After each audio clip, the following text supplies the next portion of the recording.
1633 दिनों की खूनी जंग, ना पुतिन झुक पाए ना ज़ेलेंस्की खदेड़ पाए। लेकिन अब रूस यूक्रेन युद्ध का सबसे खौफनाक मोड़ सामने आ चुका है। खबर है कि यूक्रेन को पूरी तरह तबाह करने के लिए राष्ट्रपति पुतिन ने उत्तर कोरिया की मिसाइल यूनिट को मैदान में उतार दिया है। किम जोंग उन अपनी सबसे घातक बैलिस्टिक मिसाइलें रूस भेज रहे हैं। इधर डोनेस्क के 6 मोर्चों पर रूसी सेना का प्रचंड प्रहार जारी है। उधर ज़ेलेंस्की ने फिर नेटो से पैट्रियट मिसाइलों की गुहार लगाई है। देखिए रिपोर्ट।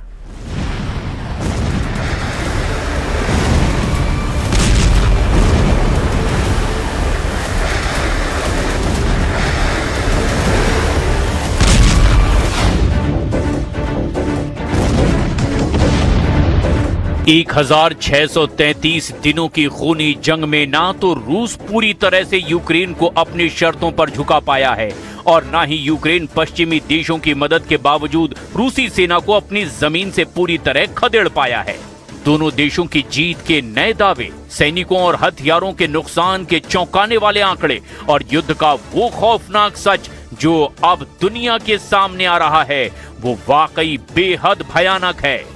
यूक्रेन की खुफिया एजेंसियों का दावा है कि रूस ने यूक्रेन को तबाह करने के लिए उत्तर कोरिया की मिसाइल यूनिट को अपने यहां युद्ध के लिए बुला लिया है। दावा किया जा रहा है कि supreme leader Kim Jong Un ने राष्ट्रपति पुतिन को भरोसा दिलाया है कि उत्तर कोरिया अपनी सबसे एडवांस और नई बैलिस्टिक मिसाइलों को लगातार रूस पहुंचाता रहेगा। इधर दूसरी तरफ खबर है कि रूस ने डोनेस्क के 6 मोर्चों पर यूक्रेनी सेना को पूरी तरह से पछाड़ना शुरू कर दिया है।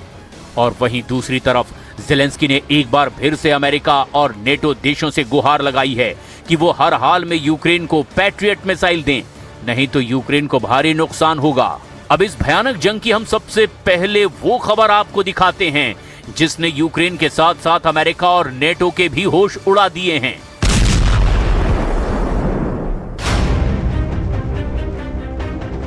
रूस यूक्रेन युद्ध ने आज एक ऐसा भयानक कूटनीतिक और सैन्य मोड़ ले लिया है जिसने पूरे यूरोप और वॉशिंगटन में हड़कंप मचा दिया है। सैनिकों और तोप के गोलों के बाद अब उत्तर कोरिया के तानाशाह किम जोंग उन की स्पेशल बैलिस्टिक मिसाइल यूनिट की रूस में सीधी तैनाती हो चुकी है।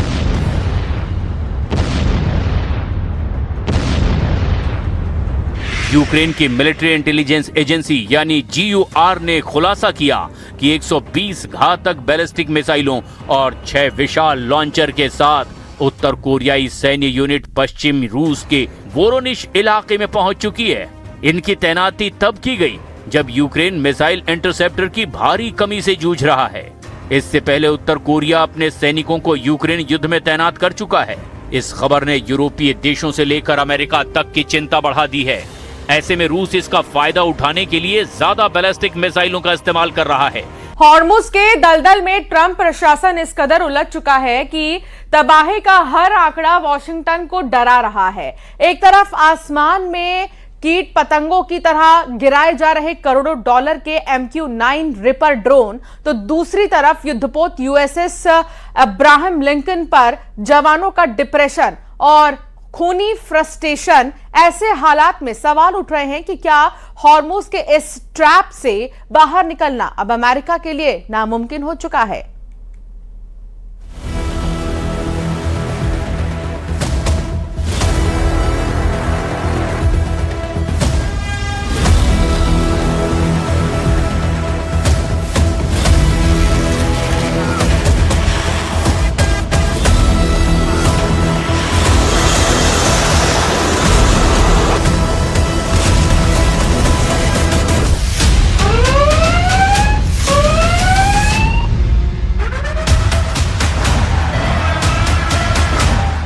ईरान युद्ध को लगभग 170 दिन होने वाले हैं।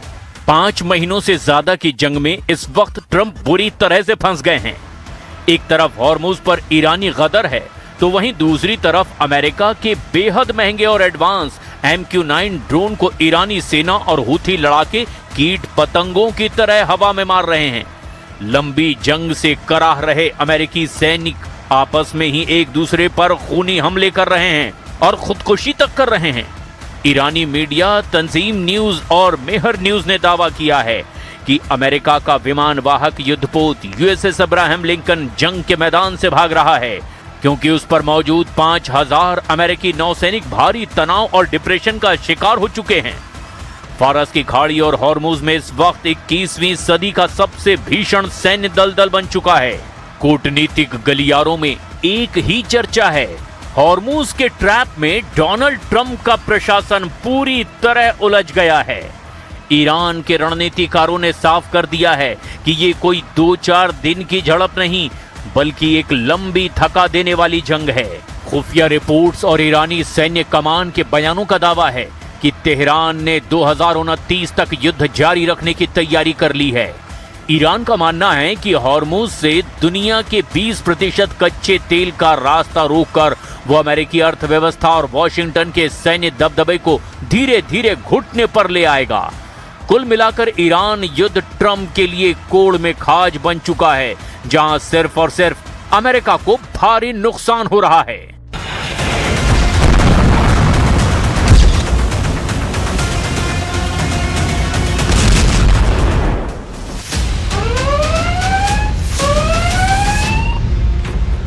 ईरान युद्ध अब हॉर्मुज की सरहदों तक सीमित नहीं रहा, बल्कि हॉर्मुज अब ईरान युद्ध में हार जीत का हाई पॉइंट बन चुका है। पूरा पश्चिमी एशिया इस वक्त युद्ध से पैदा हुए हालात को देखते हुए ईरान के खिलाफ डबल मोर्चा बनाने में जुटा हुआ है। पश्चिम एशिया में मौजूद अमेरिका के 8 मुख्य मिलिट्री बेस ईरान के हमलों और भीषण खतरों के बीच जंग करने को मजबूर हैं। एक तरफ फारस की खाड़ी में अमेरिकी युद्धपोत और ईरानी मिसाइलें आमने सामने हैं, तो दूसरी तरफ वॉशिंगटन और तेहरान के बीच बयानों का युद्ध अपने सबसे खतरनाक स्तर पर पहुंच चुका है। अमेरिकी राष्ट्रपति डोनाल्ड ट्रंप ने सोशल मीडिया पर दावा किया कि स्ट्रेट ऑफ हॉर्मुज पर अमेरिका का पूर्ण नियंत्रण हो चुका है, लेकिन ट्रंप के इन दावों की हवा खुद अमेरिकी अधिकारियों और अमेरिकी मीडिया ने ही निकाल कर रख दी। फारस की खाड़ी में चल रहा युद्ध अब उस मोड़ पर पहुंच चुका है जहां दुनिया की सबसे बड़ी सैन्य महाशक्ति अमेरिका को एक ऐसा झटका लगा जिसकी कल्पना पेंटागन के रणनीतिकारों ने भी कभी नहीं की थी।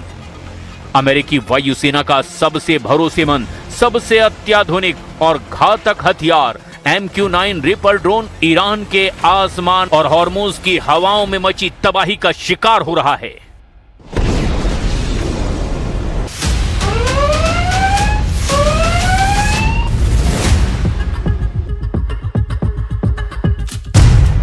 वॉशिंगटन पोस्ट की एक सनसनीखेज रिपोर्ट के मुताबिक ईरान के साथ जारी इस जंग में अमेरिकी सेना ने अब तक अपने कुल MQ-9 रिपर ड्रोन बेड़े का लगभग 1/4 हिस्सा यानी 25% हिस्सा गंवा दिया है। आंकड़ों की भाषा में समझें तो कम से कम 45 महंगे रिपर ड्रोन या तो मार गिराए गए या फिर तकनीकी खामियों की वजह से क्रैश हो चुके हैं। ये नुकसान केवल एक ड्रोन का गिरना नहीं, बल्कि अमेरिका की 1 अरब 30 करोड़ डॉलर यानी लगभग 11,000 करोड़ रुपए से ज्यादा के सैन्य साजो सामान का धू-धू कर जल जाना है। युद्ध शुरू होने से पहले अमेरिकी वायुसेना के पास करीब 165 और अमेरिकी मरीन कॉर्प्स के पास में 20 रिपर ड्रोन सक्रिय सेवा में थे, लेकिन इस जंग की आग इतनी भीषण रही कि महज कुछ महीनों के भीतर ही अमेरिकी एयरफोर्स की फ्लीट घट करके मात्र 135 के आसपास रह गई। पेंटागन के लेफ्टिनेंट जनरल डेविड टैबर ने अमेरिकी सीनेट में अपनी गवाही के दौरान इस भारी नुकसान पर गहरी चिंता जाहिर की, लेकिन सवाल ये उठता है कि दुनिया का सबसे हाईटेक माना जाने वाला ये हंटर किलर ड्रोन इतनी आसानी से निशाना कैसे बन गया? पहला कारण, उड़ान की गति और ऊंचाई। MQ-9 रिपर एक प्रोपेलर चलित ड्रोन है। यह बहुत तेज गति से नहीं उड़ता और जासूसी के लिए इसे अक्सर कम ऊंचाई पर मंडराना पड़ता है। ईरान के पास मौजूद अत्याधुनिक सरफेस टू एयर मिसाइल यानी SAM डिफेंस सिस्टम और इलेक्ट्रॉनिक वॉरफेयर यूनिट्स के सामने ये धीमी गति का ड्रोन एक सॉफ्ट टारगेट यानी आसान शिकार साबित हुआ। दूसरा कारण, संचार का टूटना। अधिकारियों के मुताबिक सभी 45 ड्रोन मिसाइलों से नहीं गिराए गए। ईरानी सेना के उन्नत इलेक्ट्रॉनिक जैमर्स ने अमेरिकी ऑपरेटर्स और ड्रोनों के बीच सैटेलाइट लिंक को काट दिया, जिससे कई ड्रोन बेकाबू होकर समुद्र और रेगिस्तान में क्रैश हो गए।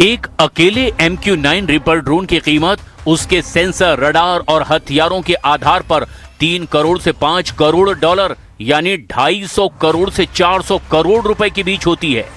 45 ड्रोनों के नुकसान का सीधा मतलब है कि अमेरिकी करदाताओं के 1 अरब 30 करोड़ डॉलर पानी में बह चुके हैं। लेकिन बात सिर्फ ड्रोनों की बर्बादी तक सीमित नहीं है। ये संकट अमेरिकी रक्षा भंडार के एक बहुत बड़े खालीपन को उजागर कर रहा है। ईरान युद्ध के शुरुआती दौर में ही अमेरिकी सेना ने अपनी आक्रामक और रक्षात्मक क्षमताओं का बेहिसाब इस्तेमाल किया। 850 से ज्यादा टॉमहॉक क्रूज मिसाइलें दागी गई, 1000 से ज्यादा पैट्रियट और थर्ड एयर डिफेंस इंटरसेप्टर खर्च कर दिए गए। नतीजा ये हुआ कि अमेरिकी सैन्य कमांडरों को अपनी रणनीति में बदलाव करने के लिए मजबूर होना पड़ा। जिस रफ्तार से मिसाइलें और इंटरसेप्टर दागे जा रहे हैं, उस रफ्तार से अमेरिकी रक्षा उद्योग उसका निर्माण और सप्लाई नहीं कर पा रहा। हथियारों और ड्रोनों के इस भयंकर नुकसान ने अमेरिकी राष्ट्रपति डोनाल्ड ट्रंप के सामने एक बड़ा राजनीतिक और रणनीतिक धर्म संकट खड़ा कर दिया है।